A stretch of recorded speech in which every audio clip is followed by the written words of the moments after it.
মালদার ইংরেজ বাজার ব্লকের যদুপুর ৬২ রেলগেটের পরিবর্তে আন্ডারপাস নির্মাণের সিদ্ধান্ত নিয়েছে রেল প্রশাসন। সেই মতো আন্ডারপাস নির্মাণের কাজও শুরু করেছিল, কিন্তু রেলগেটের মূল সড়ক থেকে অনেক দূরে ফাঁকা মাঠের মধ্যে দিয়ে আন্ডারপাস নির্মাণের কাজ শুরু করায় ক্ষুব্ধ গ্রামবাসীরা কাজ বন্ধ করে আন্দোলন শুরু করেন। এই খবর জানতে পেরেই সমস্যার সমাধান সূত্র বের করতে রবিবার ৭ সকালে যদুপুর এলাকায় ছুটে গেলেন বিজেপির উত্তর মালদার সাংসদ খগেন মুর্মু। সঙ্গে ছিলেন বিজেপির দক্ষিণ মালদার সাধারণ সম্পাদক নীলাঞ্জন দাস সহ অন্যান্যরা। তাদের নিয়েই সাংসদ খগেন মুর্মু প্রথমে যদুপুর হাইস্কুল সংলগ্ন যদুপুর ৬২ রেলগেট সহ রেলের আন্ডারপাস নির্মাণের প্রস্তাবিত জায়গা ঘুরে দেখেন, কথা বলেন গ্রামবাসী সহ গ্রাম পঞ্চায়েতের স্থানীয় জনপ্রতিনিধিদের সঙ্গে। সেই সঙ্গে গ্রামবাসীরা তাদের সমস্যার কথা তুলে ধরেন সাংসদ খগেন মুর্মুর কাছে। গ্রামবাসী সহ স্থানীয় গ্রাম পঞ্চায়েত সদস্য সেনাউল ইসলাম জানান, যদুপুর হাইস্কুল সংলগ্ন রাস্তার উপর যদুপুর ৬২ রেলগেট রয়েছে।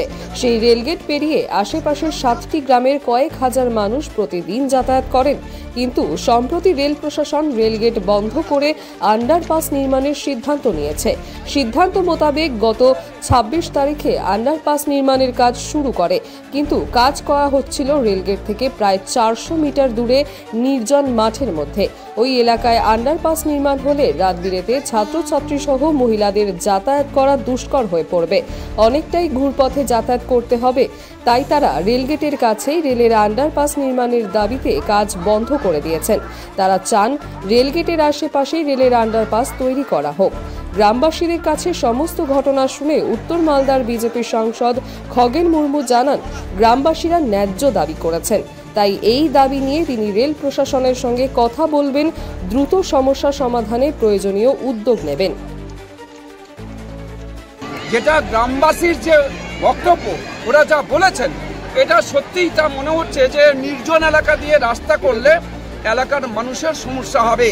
মায়েদের যাতায়াত করবার ক্ষেত্রে রাত্রিবেলা ওই রাস্তা দিয়ে যাতায়াত করবার ক্ষেত্রে তাদের নিরাপত্তা থাকবে না, নিরাপত্তার অভাব, অর্থাৎ এখানে সুরক্ষা থাকতে পারবে না। সেই জন্যই সুরক্ষিত অবস্থায় এই মানুষগুলো যাতায়াত করতে পারবেন না।